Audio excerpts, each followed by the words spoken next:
the data model discussion. So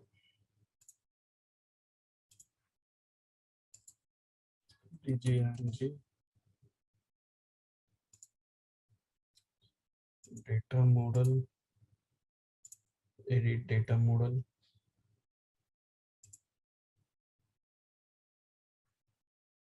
YP. So let's look at the entities that we created. So we created one type 1 and one type 4 and one type 3. Okay, so let me give a quick recap. So this is your MDG system.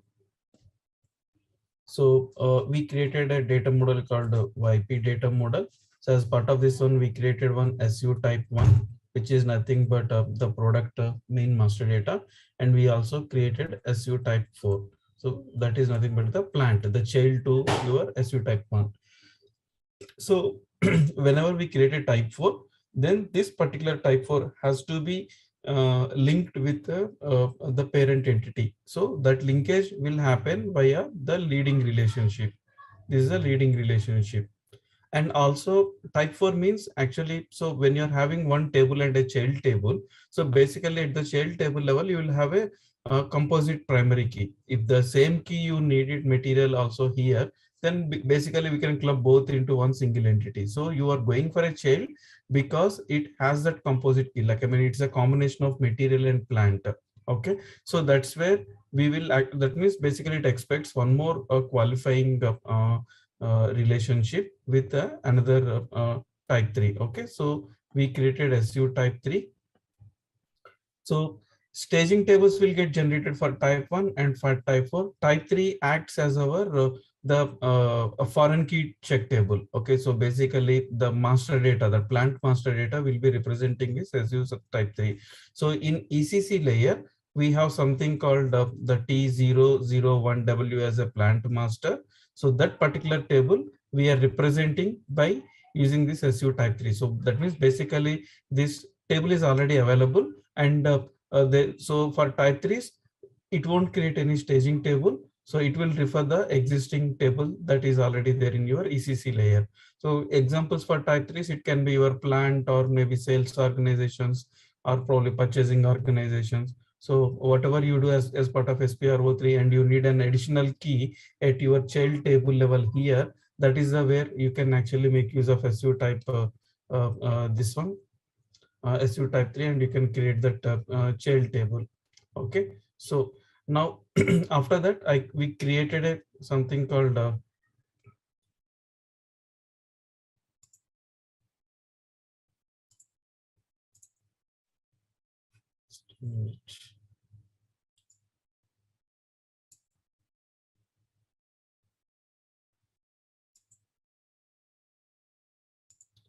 so we created a this.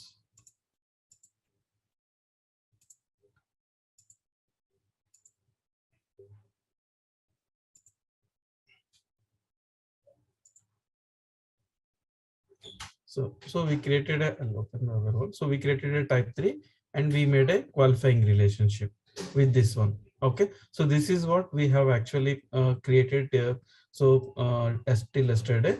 So we created one type 1, type 4 and type 3.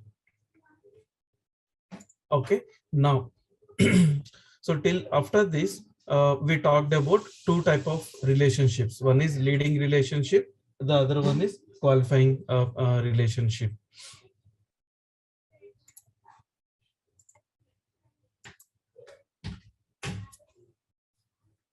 Okay,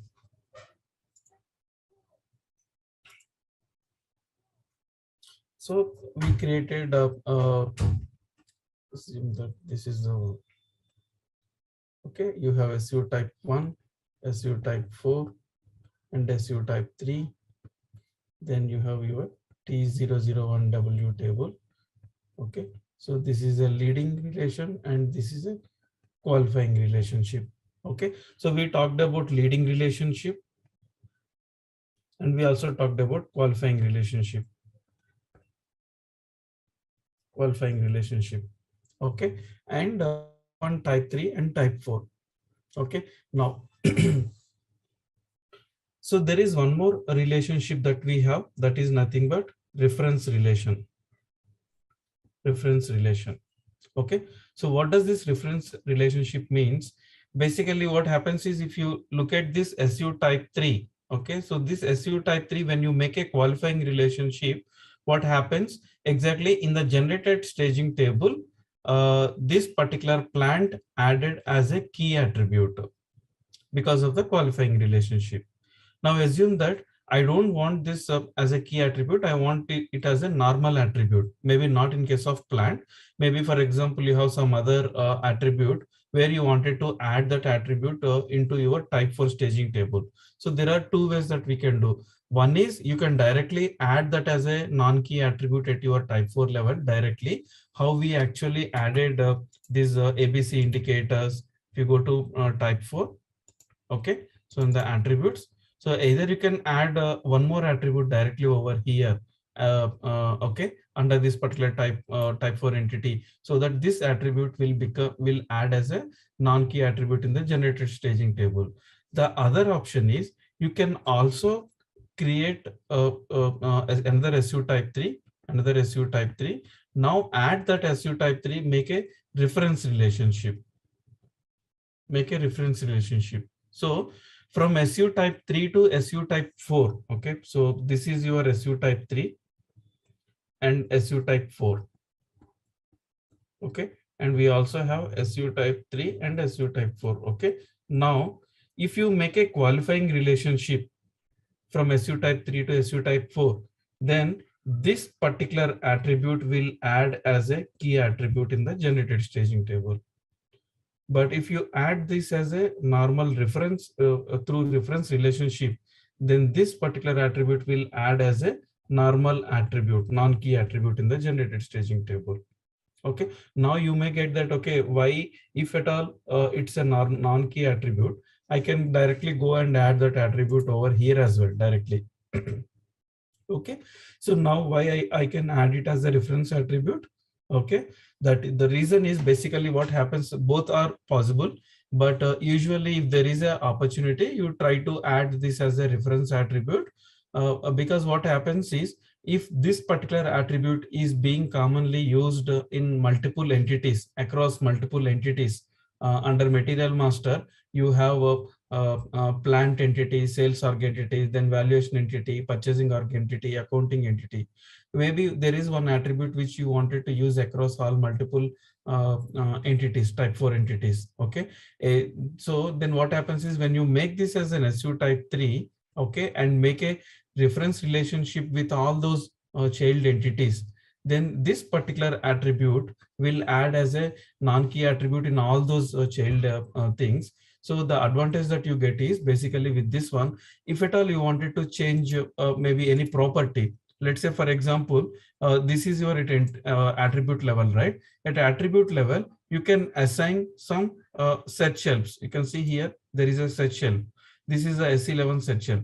So for this particular attribute, for example, if you assign a set shelf, then what happens is, at the type 3 level, if you assign a set shelf, let me just show you. We'll take this as a type 3 example. Now, so here I can assign a set shelf. So when I say set shelf, what happens is, the same set shelf can be used automatically. It will be referred wherever this attribute is being referred in all those child entities. Okay, so that is the advantage that we get it. Okay, but otherwise, if you have the normal attribute in all those child entities, type 4 entities, then you need to go to each and every entity and navigate to that attribute and change the set shelf, assign the set shelf. So this is like you are creating ones, and Also, I did not understand this part, this search help part. Okay, sure. I'll repeat it again. No problem. Okay. So then what happens is, but you understand the concept, right? So basically, you wanted to add an attribute under a type 4 entity. Okay. So let's take example of you have something called over here. I'm going to type 4 entity. So let's take example of MM or ABC indicator. ABC indicator is there. So one option is I can directly click on new entry and add this ABC indicator attribute. And this, I also need this ABC indicator at sales org level and at some other purchasing org level also. Then you need to navigate to each and every those entities, child entities. There you can manually add that attribute.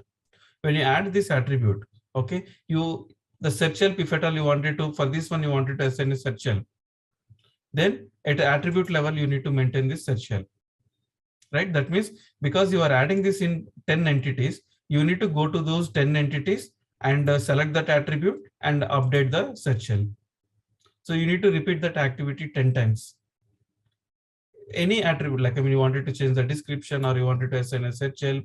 Okay, so anything, the property at this particular attribute, you need to individually change that the property at that, you need to navigate to the entity and locate that attribute and change the search help property or assign a new search help.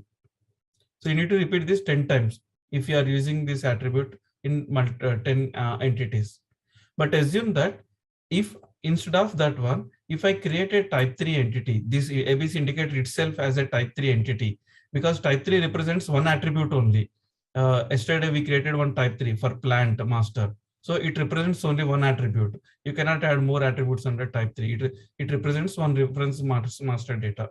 So if you create this as a type 3 entity and you add this, make a relation with those 10 entities with a referencing relation, that time also in the generated staging tables, you can see this attribute.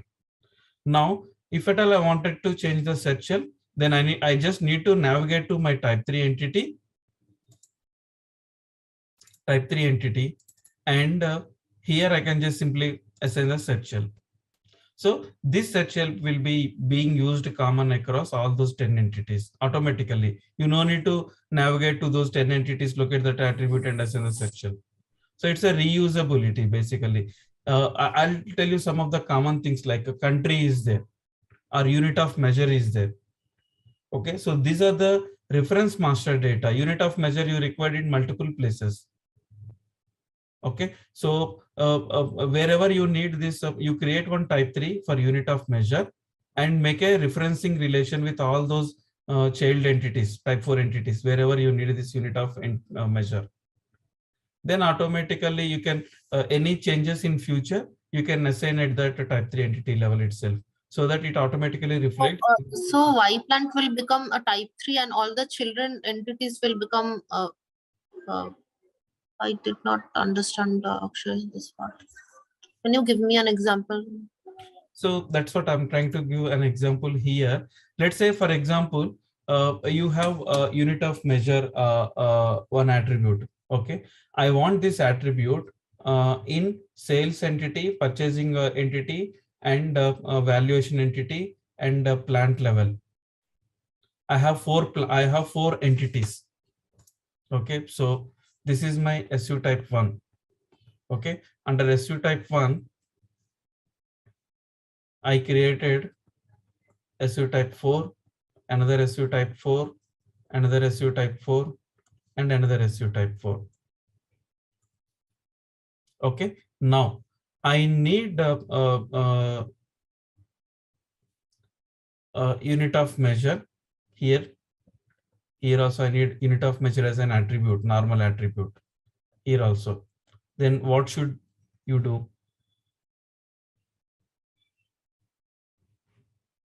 So one option is you'll go to this SU type 4 and add this attribute, right? Like how we added ABC indicator, then plant status, those things. Actually, just a quick question. So with the SU type 4, let's say SU type, the first SU type 4, that would represent plant, right? SU type 4, the next one might represent purchasing. Other one will represent sales, right? So you need unit of measure in all of these different entities. Yes. SU type 4 entities. Yes. And so therefore, when you go into that particular screen, search help screen, it will show you all of these different entities when you click the search, right? Yeah. Yes. So purchasing, sales. Yeah. If you go to here you will find under data model, YP data model. Currently we have only one type 4. Yes, otherwise you will find multiple type 4 entities over here. One sales entity, purchasing entity, valuation entity, accounting entity. Likewise, you will find multiple type 4s. Now my requirement is this unit of measure. I need as an attribute in all those entities. All of them. Okay. Yeah. Yeah. Okay. Makes sense, but just one clarifying question on the same topic. Sorry to interrupt. Yep. So the entity, the model represents fan, or just to take that example further, the fan is, let's say you're producing a fan and you're selling it, you're purchasing it maybe, and then resells it. In that case, the fan is the data model, and then so is it entity level fan? You represent a fan at entity level and all the attributes of the fan. You represent in the SU type level, or is it fan is at data model at level? Actually, can I explain this one? If I can try? Yep. Okay, so tell me if I'm wrong on this one. You can, like SU type 1, let's say that's MM, material management. And so if for fan, you'll have a particular material number, right? And then SU type 4 will be, let's say, the material number will come down to all SU type 4, SU type 1, SU type 4, material numbers common for all. It'll be the leading, correct? This is kind of how it would start, right? Material number, and it'll be leading down to everything else.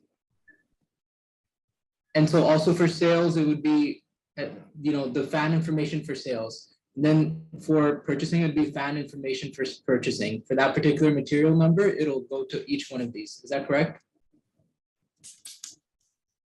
Yeah, I mean, I understood that one, but I'm just checking others. What is your concern? I mean, doubt here? The question, okay. My question is a product, okay? A company sells a product, produces and sells a product. So is the product, when I'm modeling the product, is my data entity is the product, or is it at entity level is a product? Where does the product fit? Okay, so product fits at your entity level. That is true. Okay, data model is a logical representation of the complete thing. Okay, if you're talking about, let's take a material master, forget about MDG. In material master, if I'm talking about MM as a module, okay, in MM module, okay, so what are the tables that I have when I create a material? So that particular material data sits into multiple tables. Okay, so the first table, base table, is your Mara table. Then you have Marcy and MVK. Likewise, you'll have multiple tables. Okay, so Right. this and all these bunch of tables I'm representing with material master. So so it's a logical representation. There is no something called material master.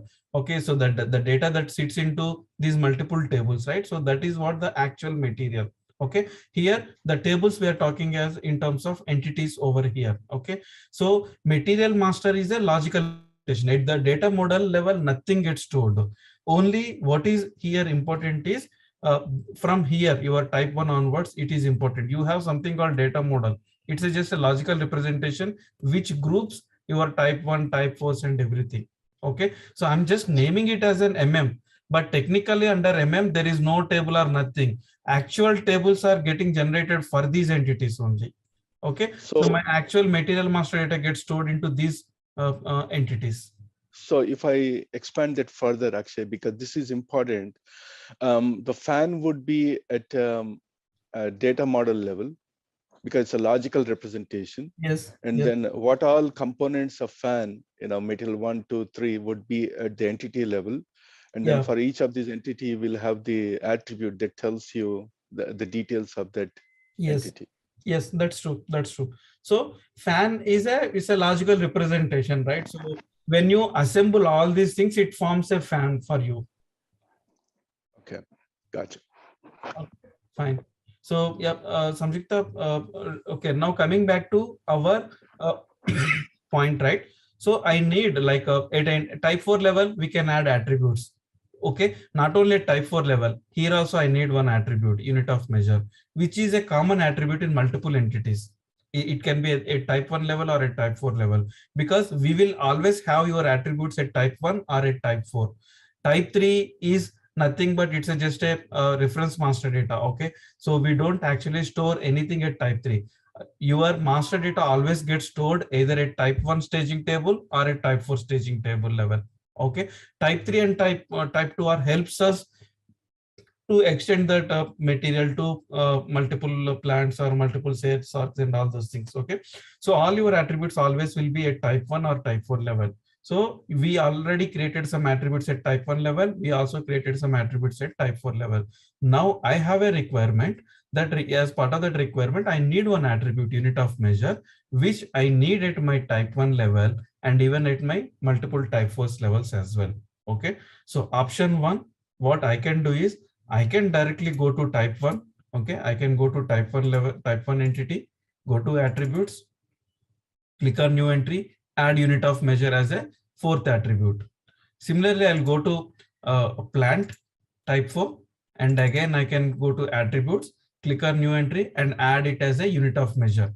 Now these two attributes, the attribute that unit of measure I added at type 4 level and the attribute that I added as at a material level, type 1 level, both there is no relation between, other than the parent and child relation, there is no linkage between these two entities. Both attributes are treated as a normal attribute at that particular entity level. If I add a unit of measure over here and if I assign a search help over here, then it doesn't reflect. I need to do the same thing, same search help I need to use. I need to go to the type 1 and there also I need to assign the same search help over there. So that means I need to repeat that work wherever I'm referring this unit of measure. Wherever this unit of measure exists as a normal attribute in all those entity types, I need to change the property, the search help. That's where actually what we can do is, instead of doing that same activity, repeating that activity in multiple entities, okay, so you create it as a normal type 3 attribute, type 3 entity, okay, and make a reference relationship. So when you make a reference relationship with type 1 plant material and with a reference relation with your plant entity, so in this case what happens is you are actually not adding this attribute at each entity level. What we are doing is I am just creating one type 3, okay, SU type 3, okay, and I'll make a reference relation. This is a reference relation, this is a reference relation, and this is one more reference relation, and this is one more reference relation. So when I make a reference relation, so I'm creating only once my unit of measure. I'm not creating multiple times. I just created one time this unit of measure in the form of type 3. But here I'm making, wherever I need this type 3 attribute, this unit of measure, I'm through reference relationship, I'm just actually adding this particular attribute in the respective type 4s. Okay, so that will be taken care by the framework. Now in future you got a new search help, then what you can do, you can actually go to your type 3 entity level, go to search help attribute, replace the old search help with the new search help. Then when you add a new search help, so wherever this unit of measure on the UI you can see, so everywhere it will automatically reflect the new search help only. Understood. Now understood, Akshay. Thank you. Okay, so basically we are reusing it. That's it. Both are same. I mean, adding it as an individual attribute at type 4 level, or else creating a type 3 and making a reference one also, both are actually the same thing. But this is a best practice. Wherever you have opportunity, try to create it as a type 3 and make a reference. Okay. Now, if you are leading relation, qualifying and referencing relation. Leading relation will be basically to tell that it's a parent and child relation. So it can be between your SU type 1 to SU type 4. Or else you can also have to another SU type 4 for one more child. Qualifying is always between your SU type 3 to either it can be SU type 4 or else sometimes you can also make to SU type 1. In our example, we created with the SU type 4, but you can also use for SU type 1 also. Sometimes you need a composite key. In our material master case, you have only one key, material number. Even in business partner also, you have only one key, business partner number. In finance objects also, cost center, GL account, and all those things are having single key at the master data level. But when you take example of BOM, bill of material, there the primary key is your material, plant, and BOM usage type. So that is a composite. BOM is also one master data, but it's not single key, it's a composite key there. So that you can achieve by using that means at the type 1 level itself, I need a multiple keys, composite key. So that's where actually you can make use of qualifying with SU type 1. Ultimately, SU type, if you, when you're referring qualifying, means always on the left hand side it will be SU type 3. It's a blank statement. Okay, SU type 3 is the one which will be there on the left hand side. Now on the right hand side it can be type 4 or type 1. And when you're using a qualifying relation, this particular attribute will become a key attribute in your type 4 or type 1. Okay, now reference relation means, again, you can make reference relationship, again the same thing with SU type 4. I understood qualifying relationship with from SU type 3 to 4, I understood. But what is the example you gave for SU type 1? I mean, SU type 3 on the left hand side and SU type 1 on the right hand side. That Yes, but yeah, so it remains always on the left hand side, it will be SU type 3 only for qualifying or even for the reference also. So SU type 3 is the on the left hand side, there is no change, SU type 3 only. On the right hand side, where you need a key or either in which entity you need as a normal attribute, it can be either type 4 or type 1s, because these are the only places you will have the attributes, right? Either a type 1 or a type 4 level. So that's why on the right hand side it can be type 4 or type 1. Now if I'm making a qualifying relationship with type 1, type 4 we already discussed yesterday. Example, we took that example as a plant. Now for type 1, I'm giving an example. Example is like a BOM, bill of material. In case of material, it's a combination, multiple. I need a composite key. My type 1 need a composite key in case of bill of material. Okay, so how I will get the type of the composite key at type 1 level? Usually your type 1 itself will become one of the key. That is fine, but I still need 2 more additional keys, plant and BOM usage type. Those 3 combination forms a bill of material for me. So in this case, I will create 2 type 3s, one type 3 for plant, one type 3 for usage type, and I'll make a qualifying relation with my type 1. So then I will get total 3 keys. Okay. So the concept. How come it's qualifying then? Sorry. How come it's qualifying with type 4? I understood, but with type 1, how come it is becoming qualifying? No, for type 1, right? Let me explain here. Okay. So you have a master data called BOM, bill of material.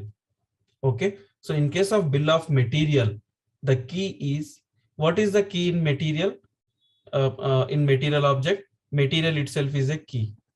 Key in business partner, only BP itself is a key. So these are the single keys.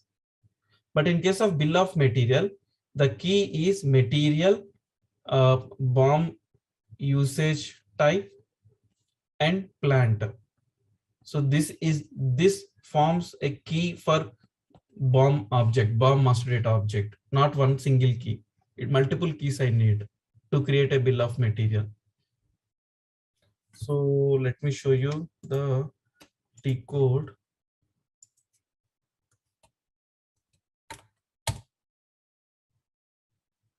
Yeah, you can see here, this is a BOM creation, material BOM creation. Here, I need to provide material, plant, and BOM usage. These 3 combination forms master data. So in this case, my type 1 entity, at type 1 entity level, I should have 3 keys, not single key. So Akshay, just a question on this. So material, you would already have a table created with a list of materials, right? Yes, so you're going to reference that table. Yes, that's why it's exactly. a type 3. Exactly. Yes. And then with the plant, you already have plants in a table, so that's going to reference this. So Qualified key. Yes. Yeah. And then the last one would be usage type, right? That would also have a table. Yeah. So usage type will be already available in the system. So through SPRO configuration, we maintain all these different usages. Right. So all of these will be already in SPRO and they're going to be linked. That's why it's a type 3. We are creating this combination as a BOM master. Yeah. So first you have to create a material before you come to this. Yes. Yeah. You have to create a material. First you need to create a material. and the plant should be available, usage should be available. When these three information is available, I will create a BOM object by using these three parameters. Makes sense. Okay, thank you. So Samyukta, is that clear? But the relationship with the BOM usage type, I'm not understanding that one, that last attribute, BOM usage type. No, it's the same concept, right? When I'm creating when I'm entering see, I need to now you can look at this one. To create a BOM, I need to provide material, plant, and usage. So this combination, this is the primary key at the table level in the back end. Okay, now to have this kind of scenario, I will create one type 1 entity. Okay, so SU type 1 entity. Okay, and that SU type 1 entity will be, let's say for example, M BOM, material BOM is my entity name.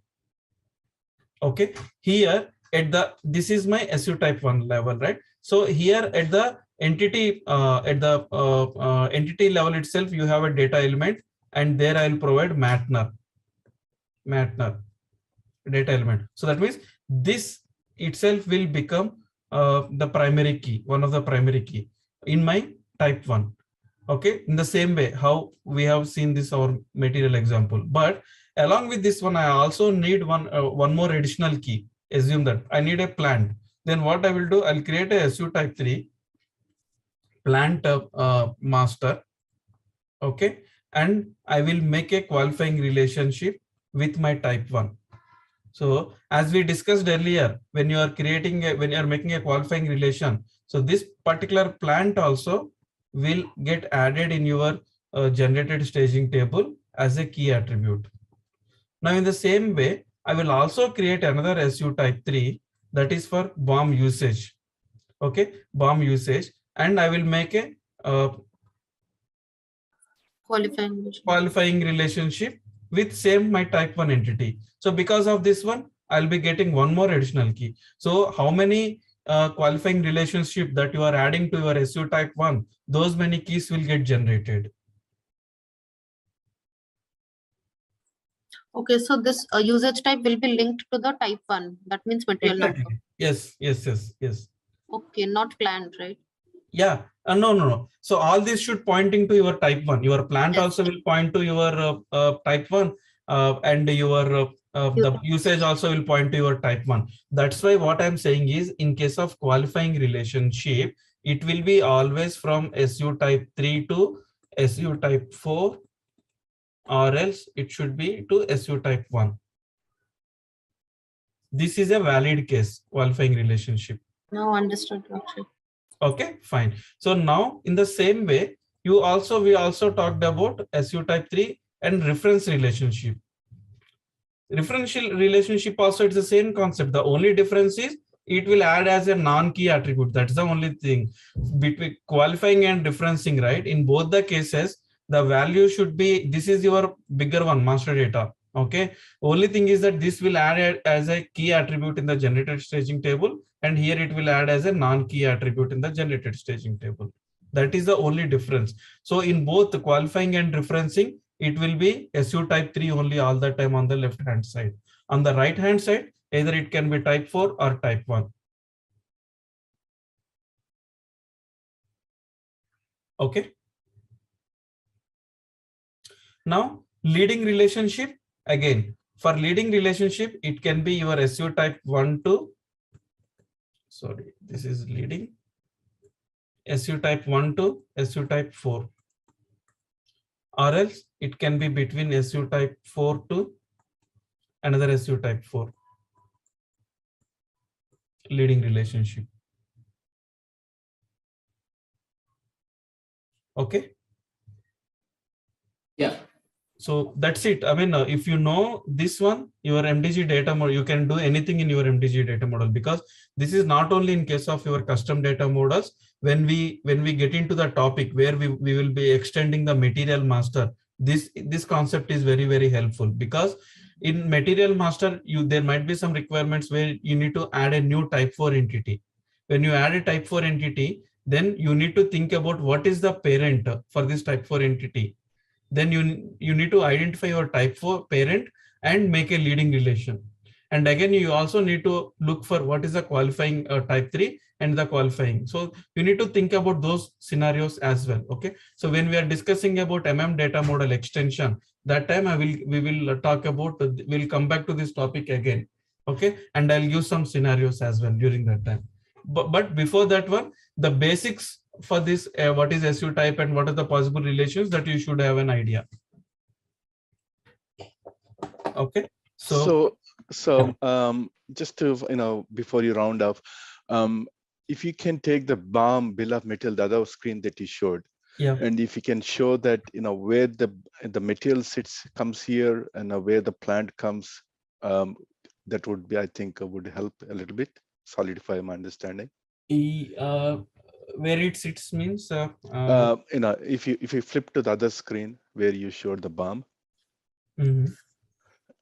So, if you can take this screen, and then where material master, material field will be into, where it maps into SU, SU type 1. Okay. And then, yeah, I think that would help. Yeah. So, yeah, let's do this one as well. So now I'll be having one SU type. First I'll be creating one SU type 1. Okay. And the name of the type 1, I will provide it as a, let's say for example, material only. Material. Okay. Now this is my SU type 1 entity name. And when I create this entity, there is a data element at the entity level. So that I will actually, the data element I will provide as a matner. I'm providing the data element as a matner. So corresponding to this type 1 entity, system will generate one staging table. Okay. So in that particular staging table, now I will have with the same name, material. The field name is the same entity name, material, and it is a key attribute. So this is my staging table for my type 1 entity.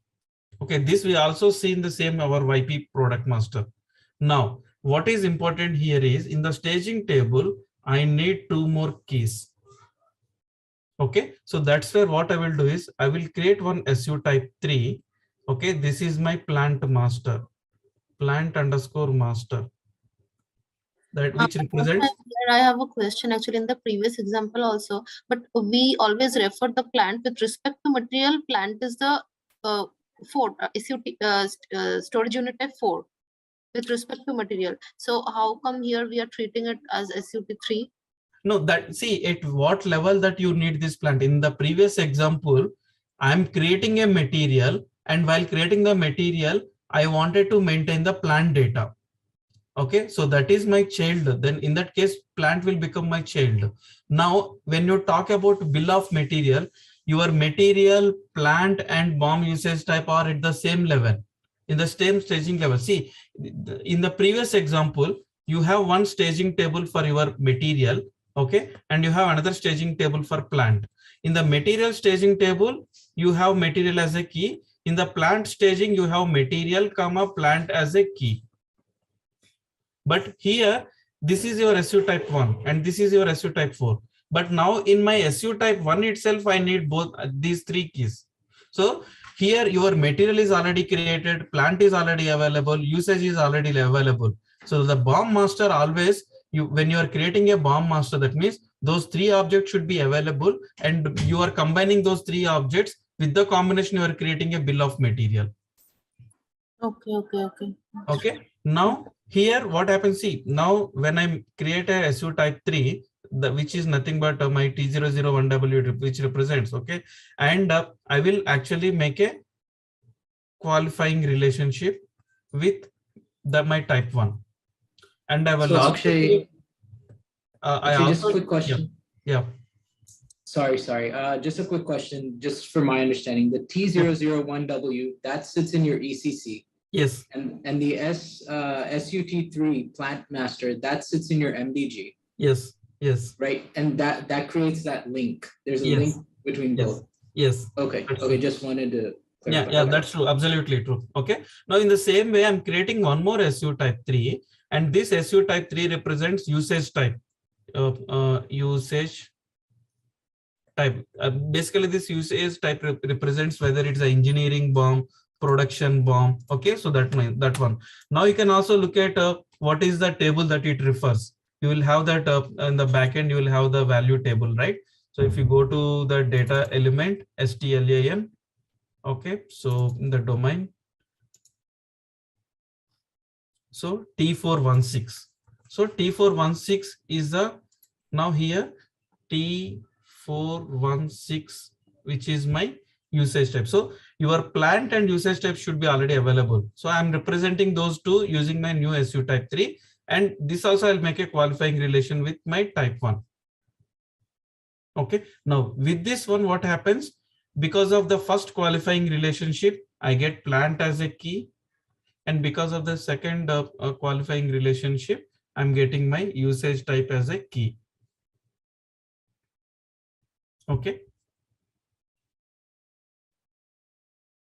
And with this combination, you will have all other non-key fields. BOM header. This represents basically, this staging table represents your BOM header. Yeah, makes sense. Yeah. Okay. So, yeah. So this is the case where you can use case where you can make a qualifying with your SU type 1. So whenever always people will think that, okay, I'll always make a SU type 3 to SU type 4 only the qualifying. No, it's not like that. For SU type 1 also, you can make a qualifying relationship. And what is the example? This BOM is an example for us.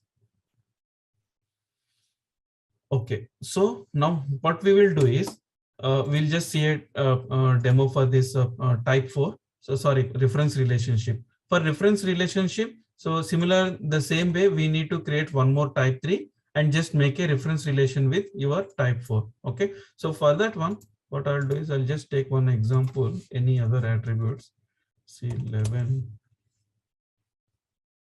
or else I'll create something called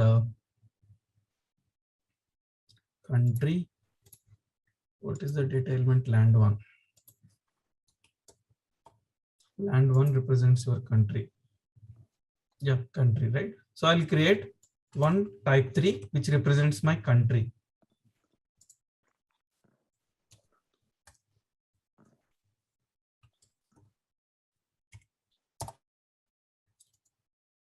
I'll create this as a type 3, and I wanted to refer my this one the data ECC master data table. So for that one, you can actually take that T005. Sorry, you need to just represent take the data element. That's it, land 1. So when you assign a data element land 1, this automatically represents your T0, that country master table that I just showed you. Okay, so let's put the description as country. Save it.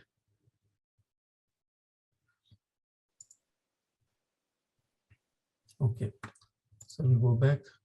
Now you have this country while land 1. Now go to relationships, new entry. Just name it with country, something like this. And your two entity will be your type 4.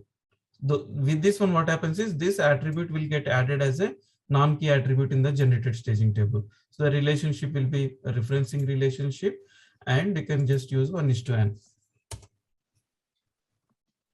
Save it. Okay. Now activate the data model.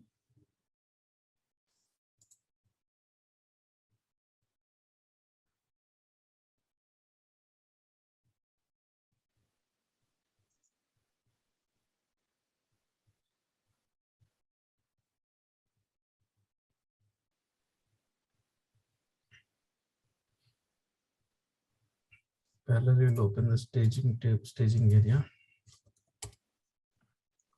I have a question, Akshay, with the cardinality. Yep. So let's take that question. Let's finish this and then we'll take that cardinality thing. Sure. So as of now, if I go to the plant table,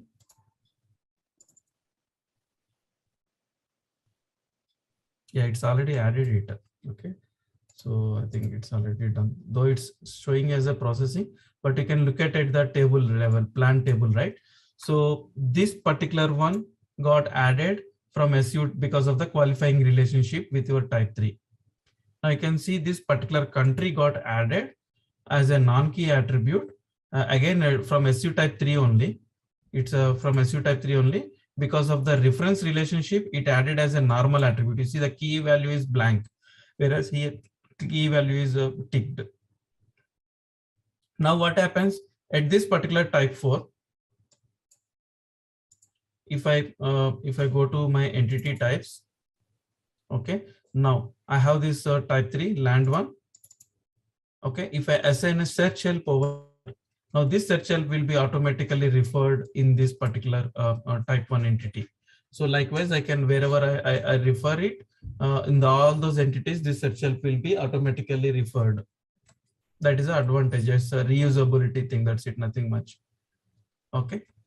So yeah, now let's go back to cardinality.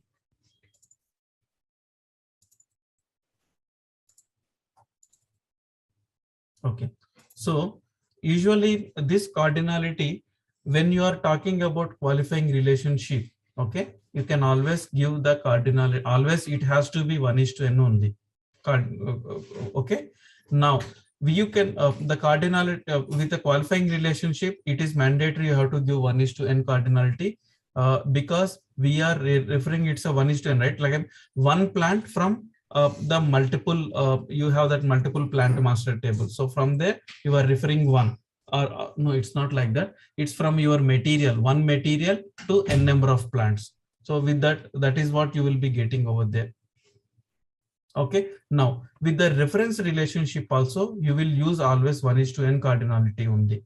Why? Because the same thing for one material, you will be having this will be there at the child level, right? So when something is available at the child level, that means it's a 1:n relationship for you all the time. So in the same way, for the how you are defining for the qualifying 1:n, for reference relation also always it will be 1:n only. So with, sorry, Akshay, for the country, it would be one country per plant?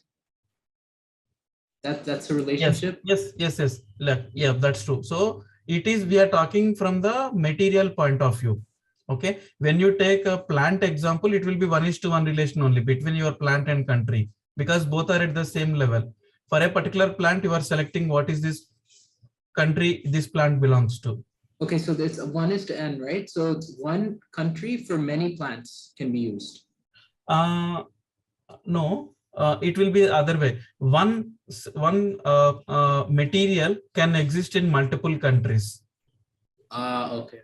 One material can be, okay, because it's YP model. One material for many countries. Yes. Okay. Okay, sorry, I got confused. Okay. No problem. Okay. Now I will tell one more example. Just don't get confused here. Okay. So till now it's clear, right? Now, so far what we are discussing, I'll show you. So far what we are discussing is like you create one SU type 1. Okay, I don't wanted to actually introduce this. It might little confuse you, but let me just try to understand this one. Okay, you have one SU type 1. Now you are extending it to another plant. Assume that it's a plant SU type 4. So here, whenever you create an SU type 4, system by default it expects one leading relation and one qualifying relation from your SU type 3. Okay, so this is what we understand. Now there is one more concept. Okay, here basically the relation is 1:n. Here also the relation is 1:n. Okay, now what happens is, if you, another scenario, you create one more SU type 1, okay, and make a leading relationship with 1:1. Okay, with another SU type 4. In this case, qualifying is not required. In this case, there is no qualifying required. So you try to understand, look at this one, this example. Here I am saying 1:n. One material can exist in multiple plants. That means for a particular plant, I'm extending 1:n. That means at the table, here, only this scenario is possible when you have two keys. One is material and plant. Only when you have two keys, only in that particular scenario, 1:n will work, because one material can exist in multiple plants. So SUT3 will be the plant table. It has to pull Exactly. in. So how I will get this additional key? That I will get it from the SU type 3 to SU type 4 using qualifying relation. Now take this is use case 1 and take this another use case. This is use case 2. So here I'm saying here itself 1:1 my relationship. That means one material, probably it's not plant, maybe something else. Okay, some other attribute. Okay, some other entity. So one material, and this is assume that maybe valuation or something, one valuation. So here I'm saying 1:1. So when I say 1:1, here also the key will be your material only. Material is the key. Here also material is the key. So then there is no need of qualifying relation in this case. Clear? Yeah, I think so.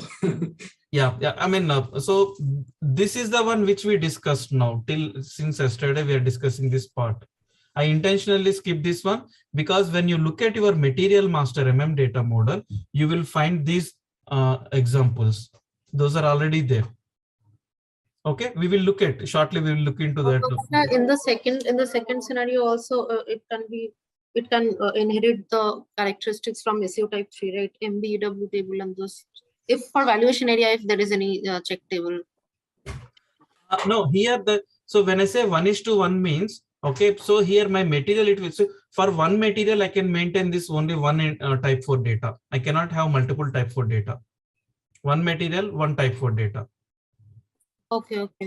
So that material will never be used in any other valuation area, and that valuation area is also uniquely defined for that material only. It's exactly. That's true. I'll show you that example. Then you will have better understand. You can have some more detailed one. We'll take one example from material master also.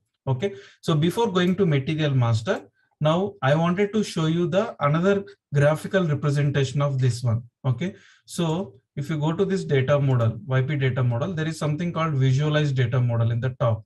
Okay. So if you go to this visualize data model, it will show you in an hierarchical manner. At the top, you have your data model. Okay. Under that particular data model, the next level will be your SU type 1. I have only one SU type 1. So now when I expand this one, I can see these are the direct attributes in my SU type 1 till here. Direct attributes. Okay. Now if you look at this one, your material here, it says these are the non-key attributes. Your entity type itself will become one of the primary key. That is the reason you can see the field type as entity type itself. Okay. Now you'll see the data element and all that information. Now under this type 1, these are the direct attributes. I also have some child entities under my type 1. That is what my plant. So now this plant is sitting under your type 1 entity. Now when I expand this particular plant, then I will see because of the leading relationship, I'm getting this key, and because of the qualifying relationship, you are getting one more key. And then okay, now you have, these are the 3 direct attributes that we added under plant. That is nothing but your LV, ORM, ABC indicator, and plant material status. And the country got added through reference relationship. So country is not a direct attribute under your plant. When you go to plant entity, type 4 entity, and when you look at the attributes, you don't find the country because we added only these 3 attributes. This country got added via reference relationship. That's why to indicate that one, you can see referenced entity type. This is my type 3 entity. You can see this is my type 3 entity that got referred in my type 4 entity. So that because of that one, as a result, I can see this attribute. So either at the staging table level, you will see your reference attribute, or else in this visualization, you will see.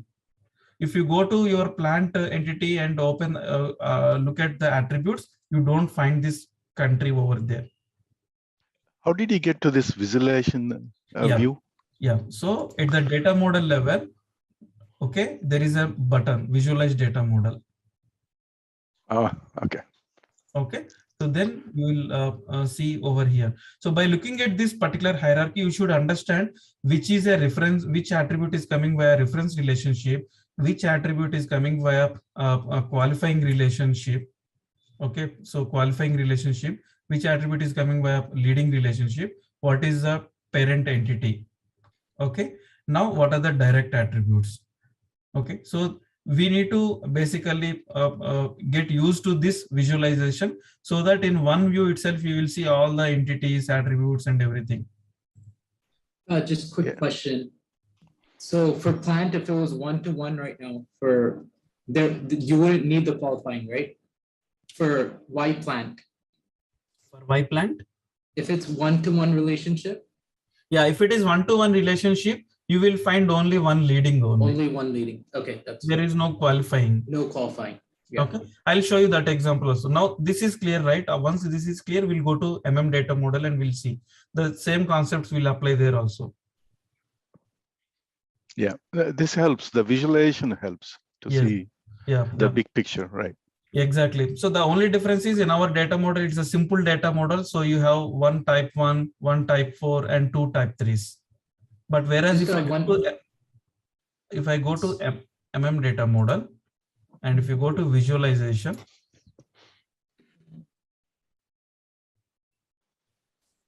okay, collapse all. Okay, is a data model. Don't look at the other type ones that you have over here. I'll come back to this one later. It will confuse you furthermore, and we don't use at all the other type ones. Under data model, the main type one is material. That's it. You can actually ignore these other three entities.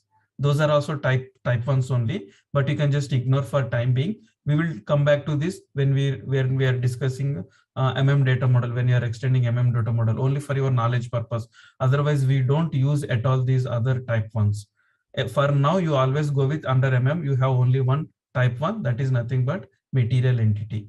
Now, when I expand this material entity, the same concept, if you look at this one, you have your material itself as a key attribute. Okay, and these are the normal non-key attributes which are added under your material entity directly. Come down, see how many, so many, all these attributes are part of your Mara table only.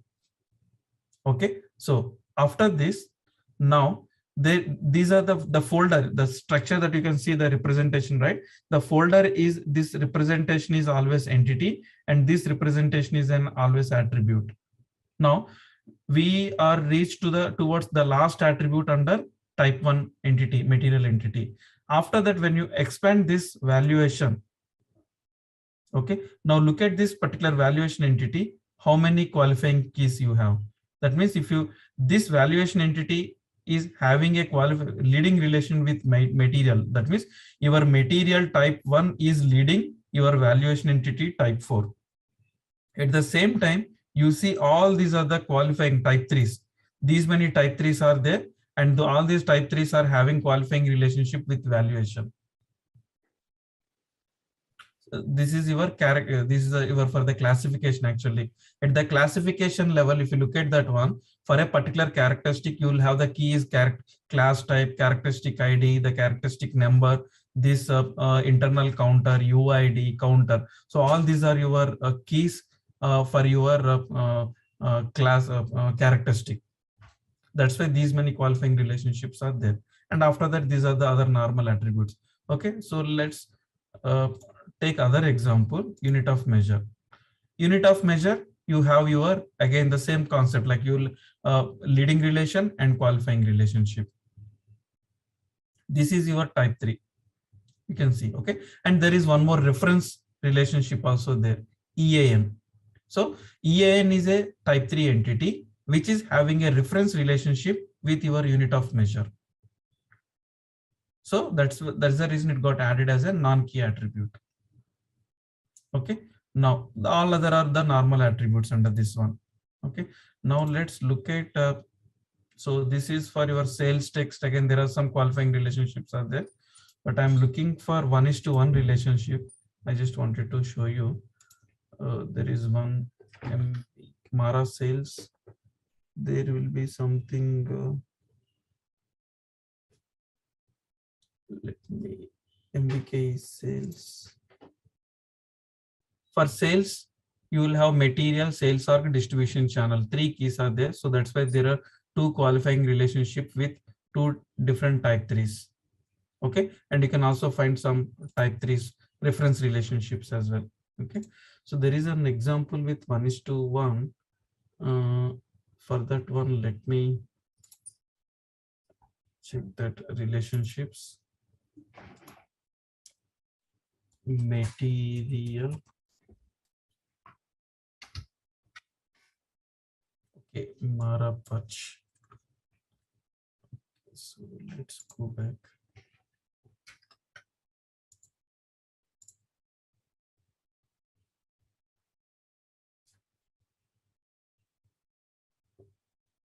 Okay, so you have this search button finder here. You can search with any data element, description, anything. It will take you to that one. Marapach.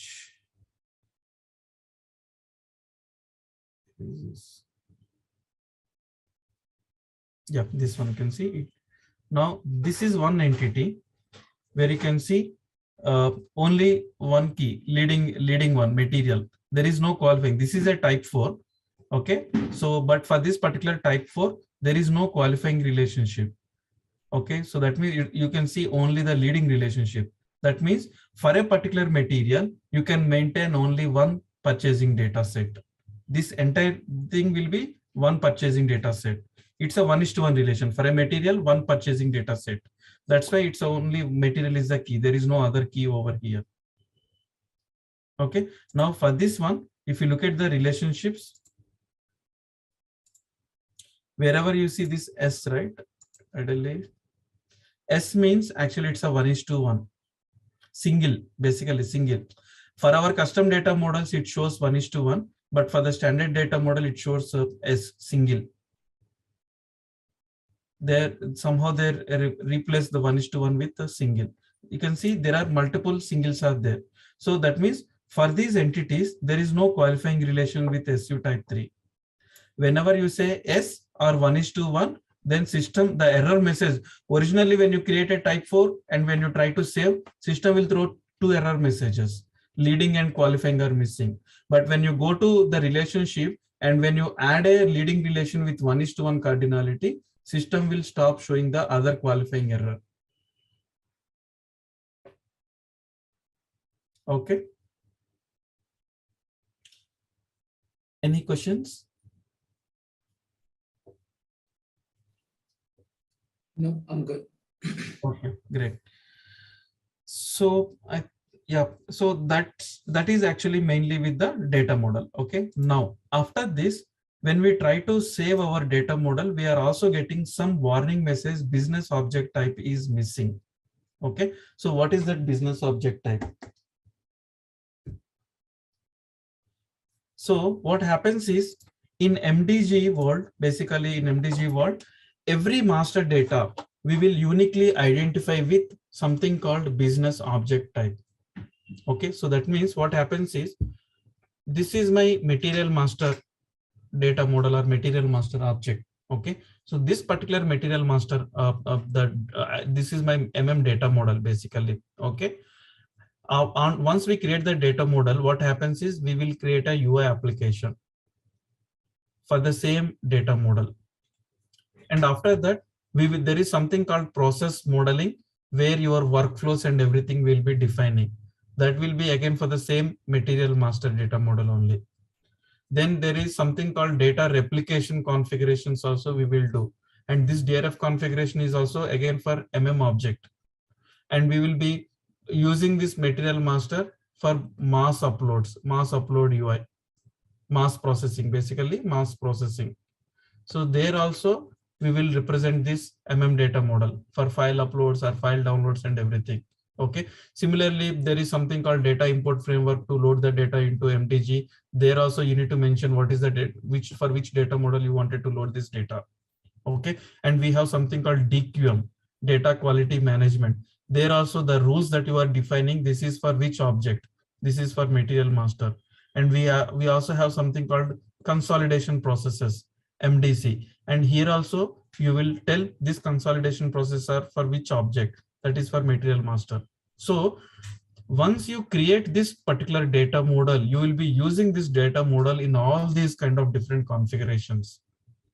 So wherever this DRF framework key will be applicable for even for BP, even for your custom objects also.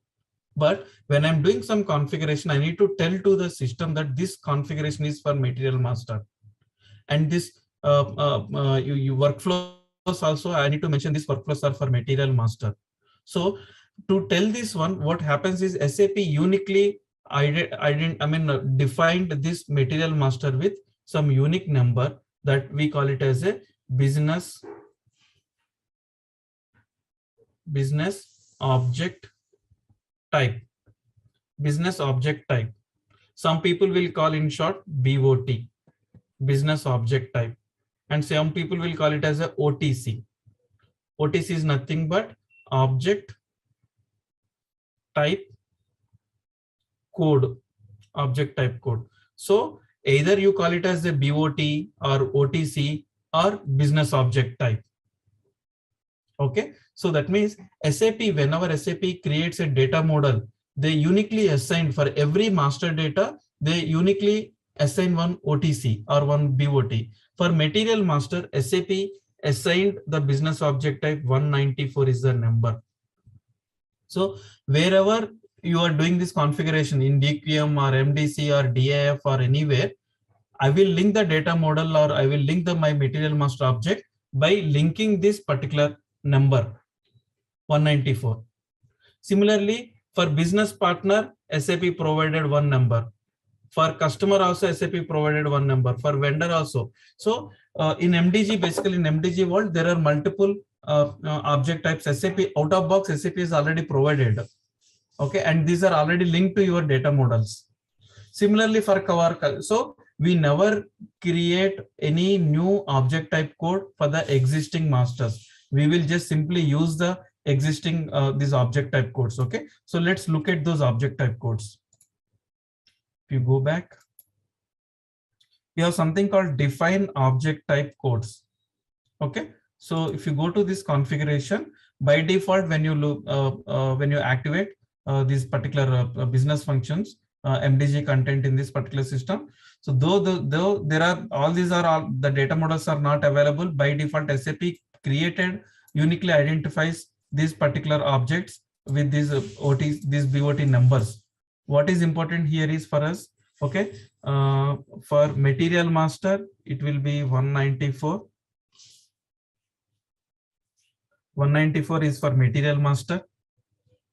And SAP partners created EAM objects. We discussed in the starting, EAM objects where equipment master, then functional location, right? So for that one also, those partners not created these ones. SAP created individual material means it's an equipment master. It is a functional location. Okay. Similarly for business part, see, for bill of material also SAP created, though there is no out of box data model, but SAP created it. So that in future, maybe they will, whoever actually creating their custom data models or something, you can actually refer this one. Okay, similarly for supplier, there is one object type code. Okay, 266. Similarly, you will have something called for customer 159. For business partner 147. Okay, so likewise, SAP provided for some of the common objects, they just created the object types.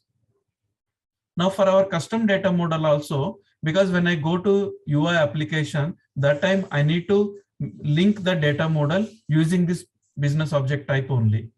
When I'm creating a new UI application, system will ask me that for which object you are creating this UI application.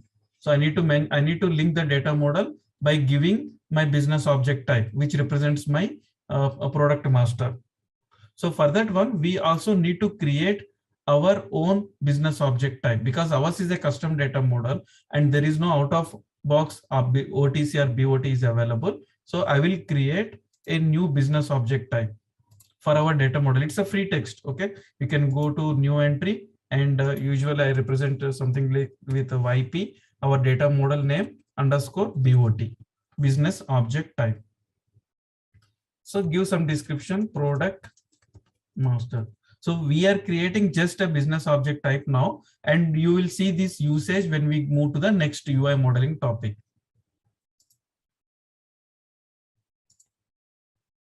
Okay, I just created one business object type. Now this business object type, we need to link it to our data model. Okay, for that one, go to data model,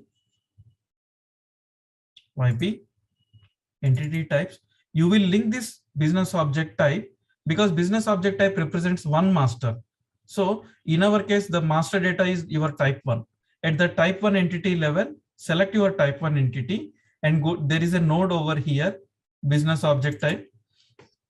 Okay, here now I'm in YP data model. Under that I'm in YProd type 1 entity. Click on new entry. You can select it from F4 also, the one that you just created, YP underscore BOT, and select it as a root object. That means your master data creation process happens through this. This is we are identifying it as a root node. Okay, so just save it. So now you don't get the warning message. If you observe that earlier, whenever I'm saving, at the end I'm getting an error message saying that business warning message saying that business object type code is missing. Now because I maintained that, it won't ask me to that warning message. You don't get that warning message. Okay, so now let's go back and look at whether your data model is active. Okay, it's a different, right? Now let's activate.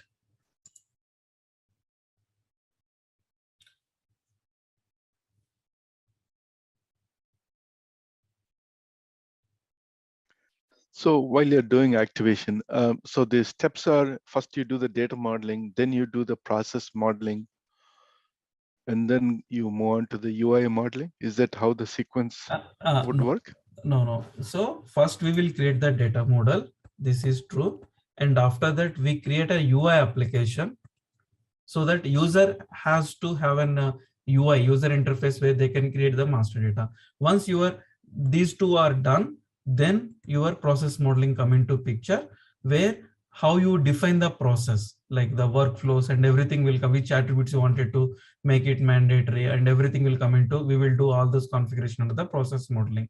So once you define the process modeling, then data quality come into picture, where we will be defining certain rules, validations, derivations using BRF applications, and you can configure your duplicate check configurations. You can configure the search applications, so that will be part of your DQ. And after that, DRF, data replication framework, will come into picture.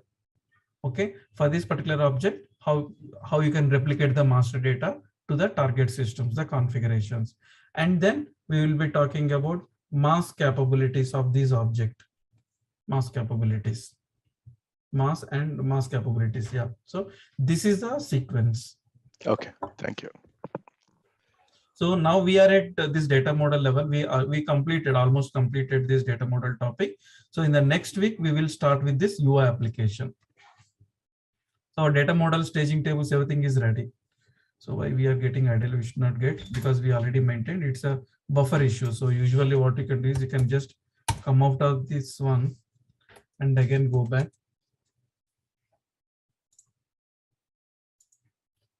It's a buffer issue. Though we maintained it, you are getting that warning message that business object type code is not maintained, but we maintained, that should be fine. So no action. It is active also. So we are done with the business object type assignment also. Actually, I just have one question with the business object type. Yes. What is the significance of that? We just created a name and we gave it and we linked it to our data model, but what is the significance of having? So this significance will come into picture. Let's say, for example, I'm creating one UI application. Okay. Now I need to link my UI application to my data model, right? Yeah. So that's where actually that linkage will happen through your business object type. Okay. And when I'm creating a process modeling also, so this particular process model, the workflows and everything, I need to specify this is for which object. Again, that's where your business object type will come into picture here also. Even in your DRF also, your business object type will come into picture. So from now onwards, we don't mention anywhere data model. In all these configurations, I will always mention my business object type only. Okay, thank you. Okay, yeah. So I think that's all I have for today. So the next session, we will start with the UI application. Okay, sounds good. Thank you. Okay, yep. Thank you all.